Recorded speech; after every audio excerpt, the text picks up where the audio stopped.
One of my mates, Steve, asked whether I could build a fitted cupboard in his hallway to hide all of his family's coats and shoes, and that's what I'm going to be doing in this video.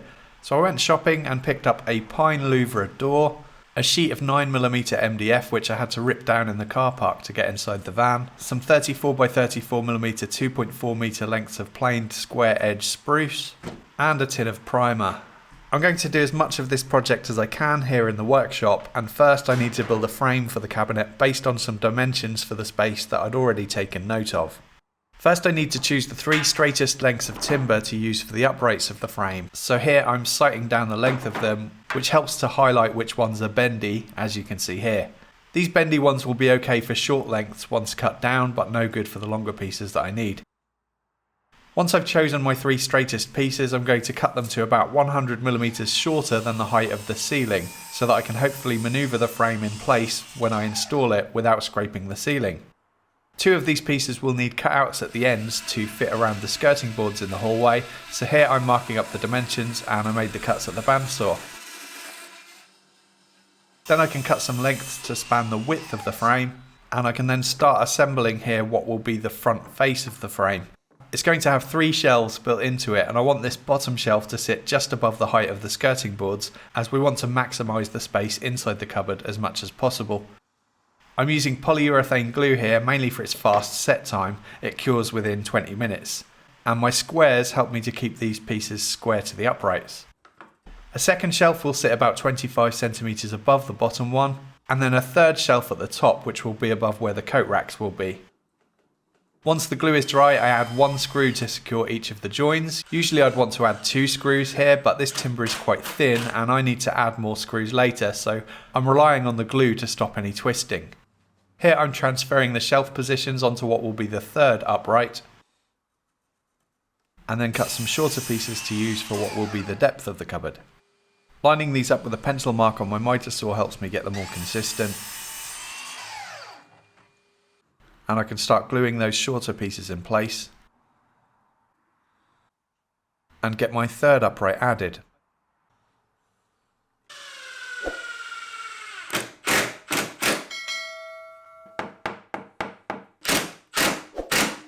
I then rotated what I'd assembled so far to give me access to secure the rest of the screws.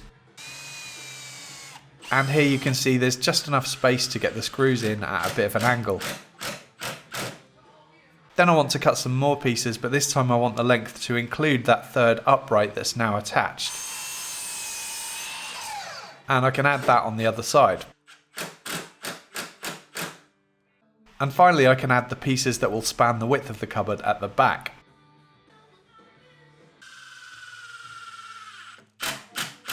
And that's the frame done. Pretty simple.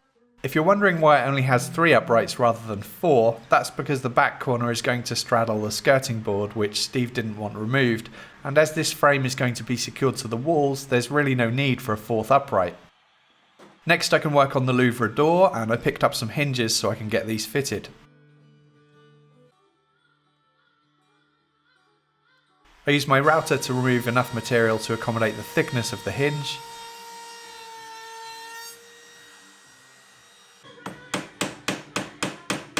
And then remove the rest of the material with a chisel.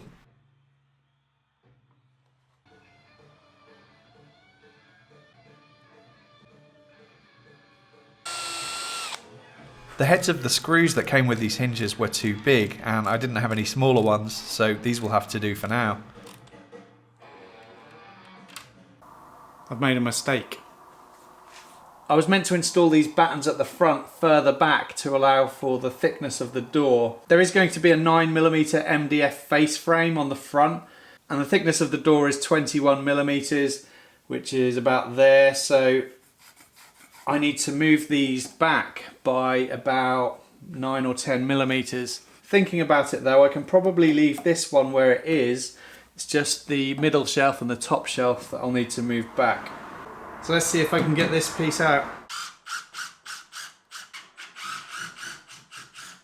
This is just an end grain to side grain glue joint, so it should come apart fairly easily.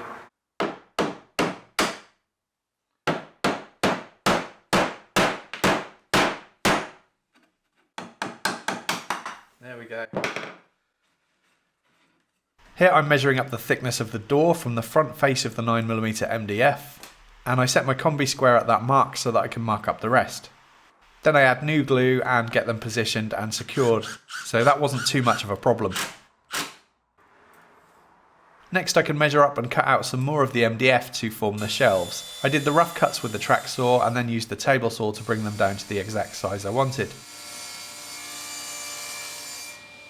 And then I just need to mark up some notches that I can cut out to fit around the uprights.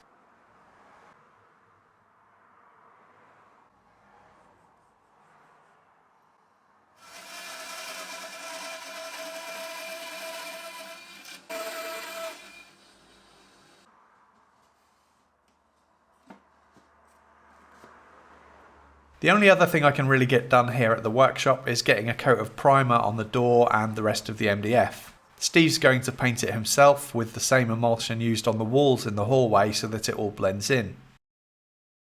Getting all this into the van was a bit of a tight squeeze. And when I got to Steve's, it was time for the moment of truth to see if I could fit the frame in under the ceiling, and the look on Steve's face I think says it all. But once I got it at the right angle, it fitted fine. And you can see here it fits nicely, leaving enough space for the MDF cladding, plus 2 or 3mm of wiggle room. Before I fit the frame though, I need to get the bottom shelf inside while I still have access at the back, and I can hold this in place with a clamp temporarily, ready for it to be dropped down later. Now we're fitting the frame to the wall, and we had assumed there'd be a stud here in the corner to secure to. But when we drove in a screw it was just spinning, so we're going to need to use a rawl plug here, and for every other fixing too. I used some packers behind the frame where needed to get it sitting right where we wanted it, because as always, walls, floors and ceilings are never perfectly straight. And then I can add more fixings, and I didn't have much experience fitting to what I think are dot and dab walls, but Steve had used these particular rawl plugs before and had good results, so that's what we used. Each of the shelf pieces of the frame got secured with 2 or 3 screws into the wall. And at this point I can glue and drop that bottom shelf in, but I forgot that this particular shelf didn't go all of the way to the front of the frame, so I had to wipe most of it away. And then the rest of the shelves can go in. I also added a couple of packers under one of the floor uprights, just to account for the unlevel floor. Next I can fit the side panel, so I cut the MDF to the height of the ceiling. I can then mark up what to remove for the skirting board, and made the cuts with the jigsaw. Then I position it again, and I can scribe a line along that upright at the front to give me a perfect fit.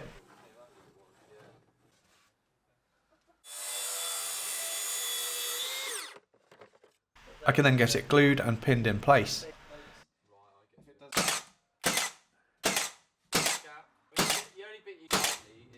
The second piece of cladding is this skinny bit to fit on the right hand side. Then I need to fit the door, so here I'm offering it up using a couple of packers to space it 2mm from the bottom shelf to give the door enough space to close, and I can mark up the hinge positions. I can use a spare hinge to mark up the material that needs removing, and this time I just used a chisel, which was a little awkward as I was up a ladder and my body position wasn't the best, but I got all 3 cut in the end, and I needed to cut both the MDF edge and a little bit of the spruce. I can then get the door offered up. The inside of this door will get primed later too, by the way. I'm holding the door with my right foot, which is just off camera, and I can get it screwed on.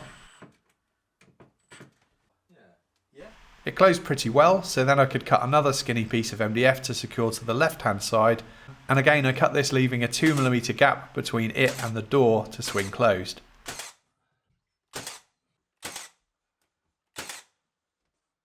And I fitted a magnetic catch to the bottom of the shelf and a magnet to the door, which will hold it shut. The final 2 pieces of cladding were this bottom piece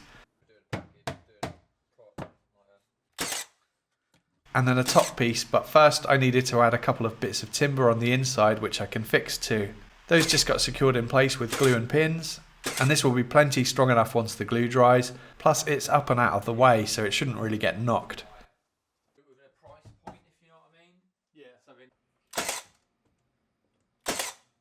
I used decorator's caulk to fill any gaps between the walls and ceiling, and then mixed up some filler to fill the nail holes.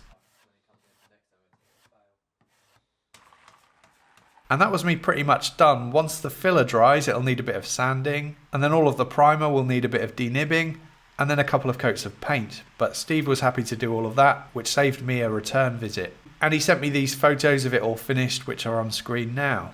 This job took around 11 hours in total, about 7 in the workshop and I think around 4 at Steve's. But that excludes the time it took to do some drawings and figure out how I wanted to build it and collecting materials. And it went really smoothly apart from a couple of minor mistakes, and I think that's because I planned ahead as much as I could. I don't normally do as much planning as I did this time, but when it's a job for a customer, especially when it's a good mate, I really wanted it to go smoothly. In case you're wondering why we built a cupboard around a light switch, apparently they hardly ever use that light switch, so they weren't too bothered about it being tucked away behind a door.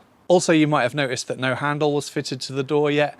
That's another thing that Steve's going to do himself once they decide on a handle. That's it for this one. Please subscribe for more weekly woodworking videos. If you'd like to help support the channel, you can do that via Patreon or YouTube channel membership, links down below in the description box, where you can also get access to exclusive content, early access to my videos, free project plans and cut lists, and a name credit at the end of my videos. Thank you for watching.